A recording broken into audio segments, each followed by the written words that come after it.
Yes, look what we found. We've just moved into underneath the marula tree, and look at what Brent and Herbie have managed to get us into.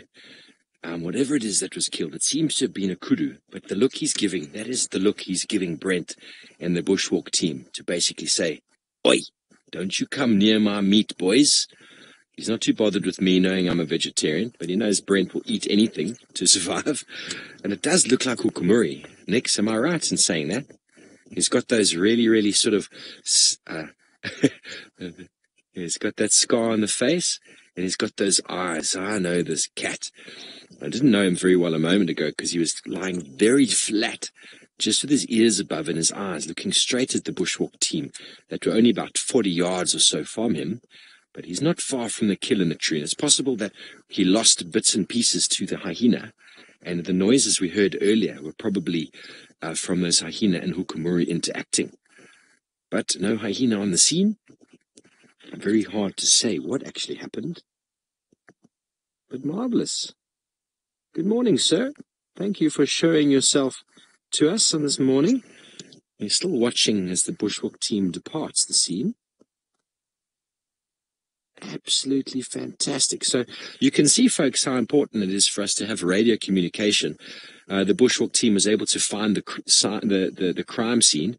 Senzo spotted the meat in the tree here because he is a meat eater. He sees meat from a mile away. And there we go. We just go in and underneath the tree, and there is a beautiful male leopard.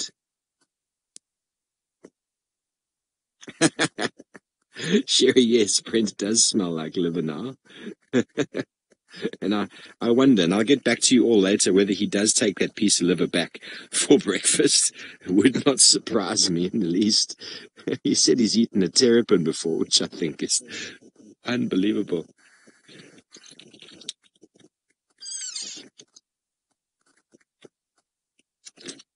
Ray, who is currently viewing us, he's in FC with Nix. He wants to know if the panting increases his sense of smell.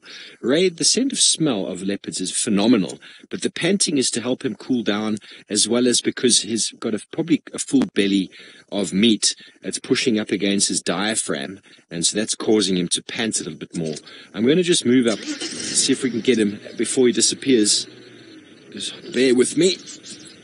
I don't know where he's going to. He's moving away from the kill. Maybe he's going to go find himself a better piece of shade. He is not seemingly following the bushwalk team, kind of walking in a similar direction.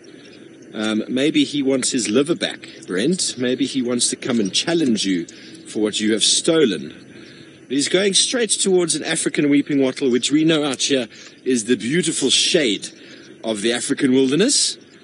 And we have had many a leopard and a lion enjoying the shade of these African weeping wattles because, there he is. Let me just get around him.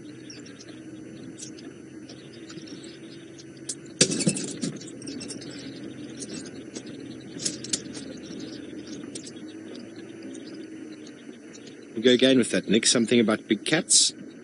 There he is.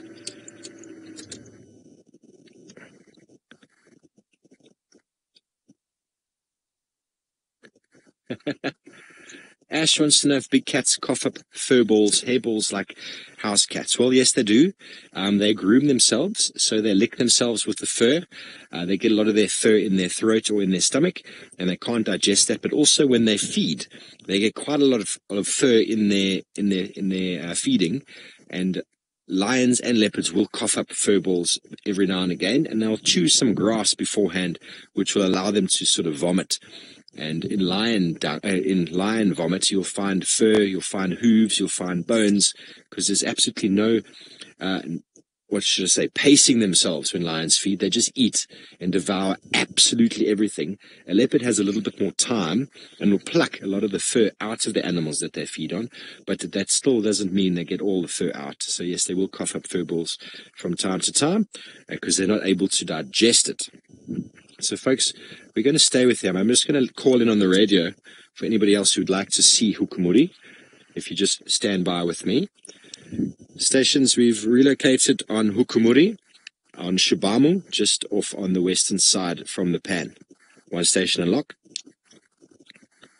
I've no doubt there will be some interest.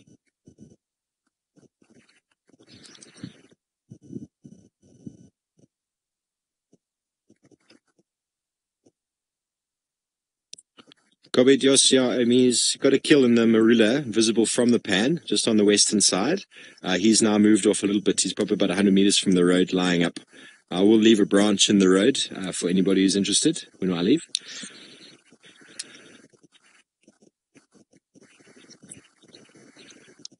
Yeah, that's affirmative at the split of the road, coming into WildEarthTV itself from the two pans at the split road just north of that on the western side. Okay, so we go to reposition, and we're going to go over to Taylor for an update. Yes, thanks, Taylor. We've got Hukumuri again, and his belly is looking rather full of what we think is kudu. So now next, if you want to tell Taylor that we had some elephant there at Treehouse Dam, and on the road to Treehouse Dam from Twin Dams, she might be able to find some ellies there if she's interested. We were racing here to try and assist, and we were successful in finding this beautiful male leopard, who is definitely making Djuma his home. Super excited to find him again, because I haven't seen him in about a week. What are you up to, boy? I'm sure Herbie and Brent have moved off. I hope so, anyway. What is Hukumuri up to? Maybe the hyena are still around? Definitely interested in whatever.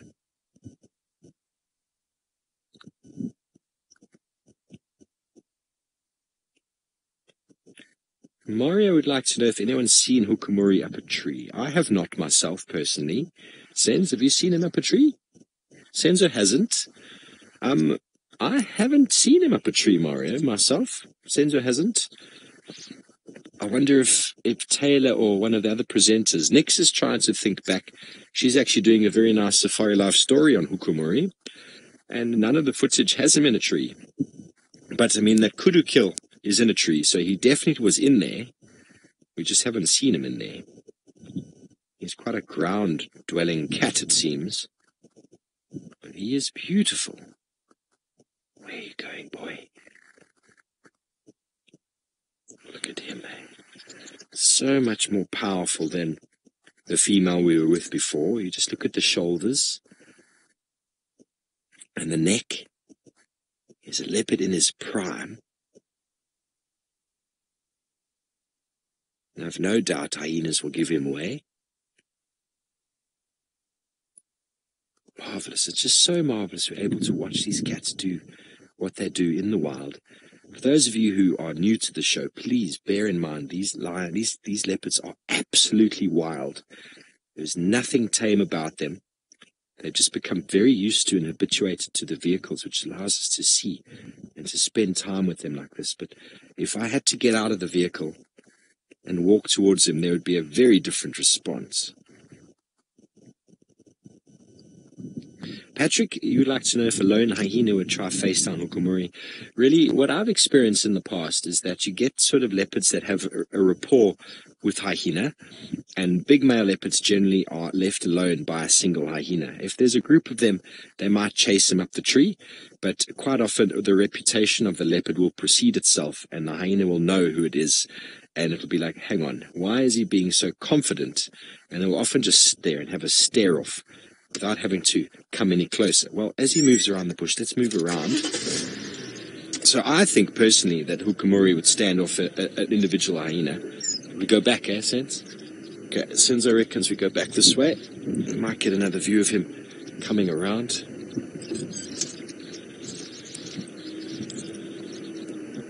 Oh, Jamie has seen him up a tree on the dam cam a while ago, chased by hyenas.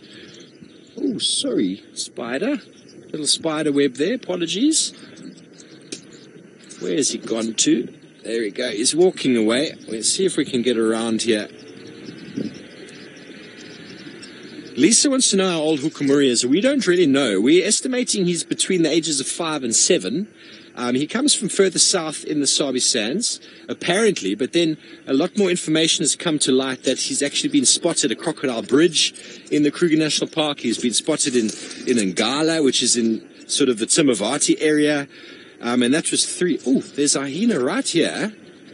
There's a hyena right here on my right-hand side. And he's got a little something in his mouth. It's just coming around. There we go. Hello, Cheeky. Hello, Cheeky.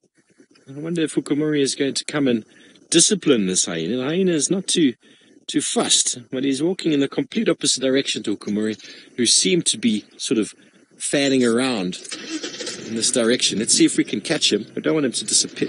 Oh, sorry, Senzi. Sorry about that. Okay, keep your eyes peeled. He's just in here somewhere. No doubt he was giving that hyena an evil eye. Yeah, let's have a little look in there, Senzi.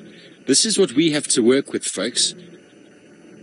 I mean, a leopard who wants to disappear will disappear. I mean, think about that. If you were walking here, we know he's there. We know he's somewhere here. If you were walking here, you would have no idea that he's there. I mean, Brent and Herbie and them hadn't seen him.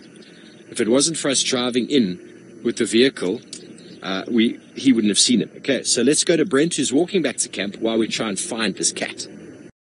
Yes, thank you, folks. We've managed to find him again. Sorry, I'm just moving.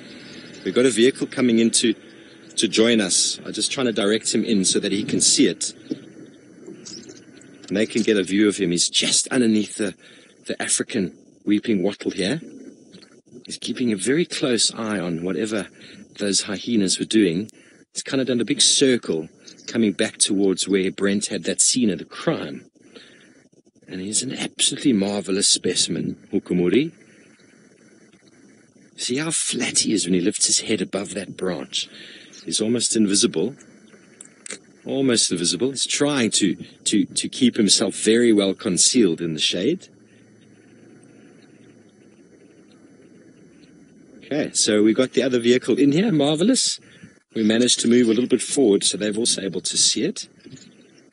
Fantastic. I mean, it's just off the road, folks. You'd be driving. It's probably like 15 meters off the road. We followed him back across the road. You would not see this leopard if you did not know he was there. So we wonder how many times driving around we just miss leopards. And that's why it is so important to be able to track, to be able to discern the difference between a fresh track and an old track. And so what would happen this afternoon, because when I drove across at the road here and Brent was walking away, he's now come across the road and actually stepped on the tracks that we had. So that would have indicated very, very freshness and would have been made us able to find him later this afternoon. Janine wants to know, is there any part of the animal the leopard can't eat? Well, Janine, they struggle with the really heavy bones. Hyenas are able to break the very heavy bones, but they also don't feed on too much of the hide. They might feed on the softer bits of the skin. Like they, as we saw this morning with the dacre, they really enjoy the cheeks, the internal organs, and they won't feed on the stomach content. They might squeeze the stuff out of the intestines and feed on that, but they'll leave the very strong, heavy bones, maybe even the hooves. But if it's a small animal, like a baby impala or a baby waterbuck, leopards could actually eat the entire thing, skin, bones, everything. So it really just depends on the age and the strength of the animal and the sort of the calcifications of those bones. So what an amazing morning we have had. Thank you, Brent and Herbie and Dave, for finding the scene of the crime in Hukumuri. We went from the Ingrid Dam, or the Shadulu female, and what a marvelous morning we had of her feeding. Buffalo, elephant, been marvelous out here. The sun is coming up. We've had a cool morning. It's going to be a wonderful afternoon. We're going to come back later today, see if we can find Hukumuri. Thank you for all of those joining us on safari. We'll see you again this afternoon. From FC and all the team, thank you and have a beautiful afternoon.